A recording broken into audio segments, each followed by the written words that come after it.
आज हम आप लोगों को कक्षा 9वीं विषय भूगोल बाह्य प्रक्रिया भाग 1 पार्ट 3 भूपृष्ठ पर कार्यरत दाब शक्ति के कारण बाह्य प्रक्रियाएं कैसी होती है उसके बारे में हम जानकारी हासिल करेंगे।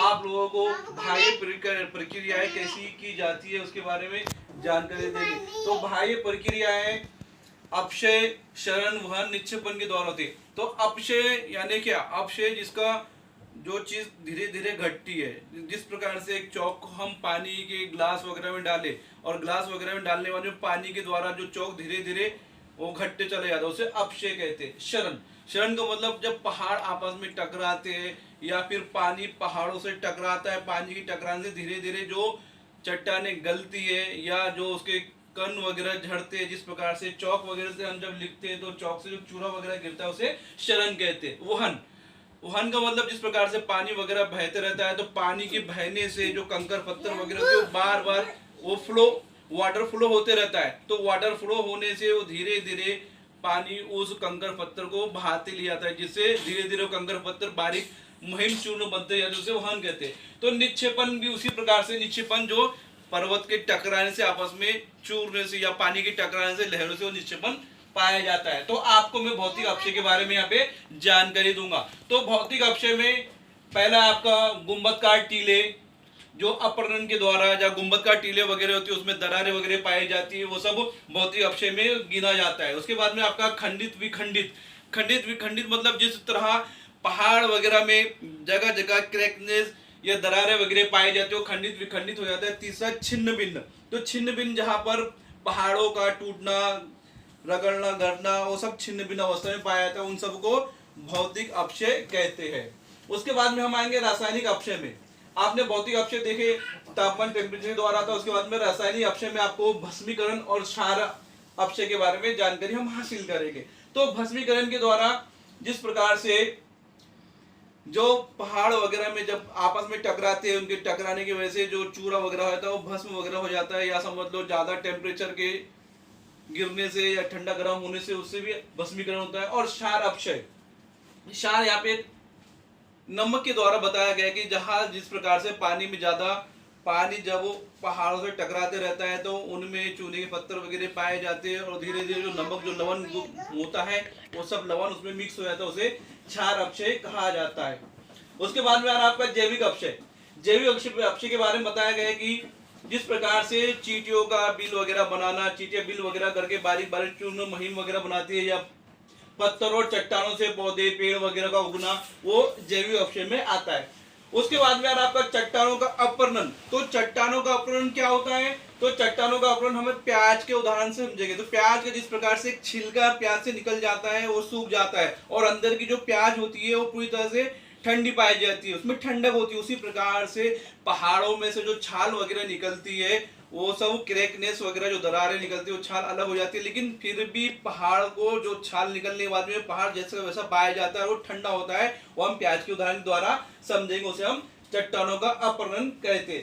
तापमान, टेम्परेचर, तो तापमान भी यहाँ पर भौतिक अपक्षय, रासायनिक अपक्षय, जैविक अपक्षय, या समझ लो हम भौतिक अपक्षय का एक उदाहरण लेंगे कि टेम्परेचर भी ठंडा गर्म होने से चट्टानों में दरारें पैदा करने की भूमिका निभाता है। जिस प्रकार से चट्टानों में हॉटनेस, कोल्डनेस ज्यादा पाया जाता है जिससे चट्टानों में दरारें हो जाती है, और चट्टानों में दरारें होने के कारण जहां गर्म होना या ठंडा होना, आप रेलवे की पटरी वगैरह को देखो, जिस प्रकार से जो लोहा है गर्मी में वो धीरे धीरे पिघल जाता है, चौड़ा होता चला जाता है, और सर्दियों में वो पूरी तरह से ठोस हो जाता है, मतलब सिकुड़ जाता है। उसी प्रकार से यहाँ पे टेम्परेचर अपनी भूमिका निभाता है। तो टेम्परेचर के ठंडा और गर्म होने के कारण भी चट्टानों में दरारें पाई जाती है। उसके बाद में अगर आपका तुषार, तो प्रदेशों में तापमान 0 सेल्सियस से कम हो जाता है। जिस प्रदेश में जहां पर तापमान 0 सेल्सियस से कम हो जाता है तो वहां पर उन पर्वतों में, पहाड़ों में दरारें, क्रैकनेस पाई जाती है। वो दरारें क्रैकनेस में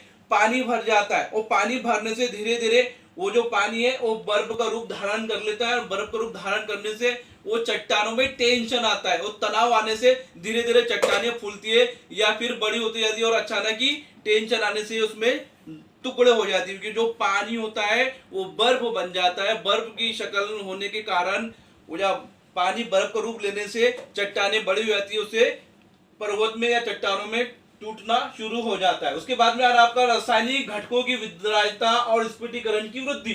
तो इसमें बताया गया कि समुद्री लहरों का बार बार चट्टानों के मुख या चट्टानों के सिर पे आकर टकराना, जैसी समुद्र की वेव्स वगैरह आती है चट्टान से टकरा के वापस चली जाती, तो बार बार टकराती रहती है। तो उसके जो प्रोसीजर है वो कंटिन्यू होने से चट्टाने रिसती है।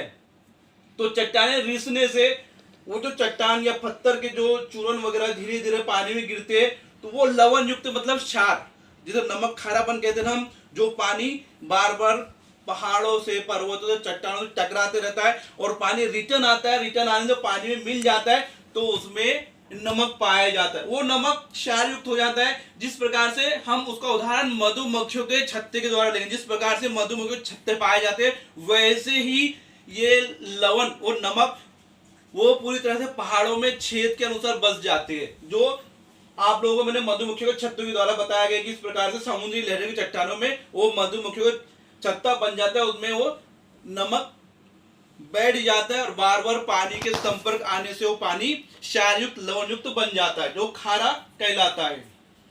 उसके बाद में हम दबाव मुक्त के बारे में बताया जा रहा है कि यहाँ पर आप लोगों को टेम्परेचर का जो प्रेशरलेस, कि ज्यादा टेम्परेचर से या प्रेशर से जो टेंशन आता है उसके द्वारा भी दरारें होती है, या फिर टेम्परेचर कम होता है या प्रेशर कम होता है तो उसके द्वारा भी यहाँ पे आप लोगों को टेंशन आने से भी तापमान पैदा होता है। यहाँ पे जल के द्वारा, बालुकमशम के द्वारा, संपीड़न के द्वारा भी बताया गया कि ये टेम्परेचर या दबाव या प्रेशर मुक्त या टेंशन मुक्त होने से भी यहाँ इनके अपहरण वगैरह या फिर घटकों में विधायकता पाई जाती है।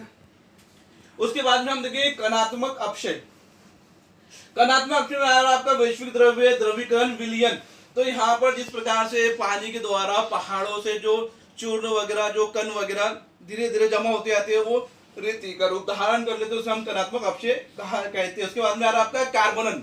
तो कार्बन आपको पता है कि कार्बन यहाँ पे दिया गया है, जल plus carbon dioxide equal to carbonic अम्ल। तो H2O plus CO2 equal to H2CO3।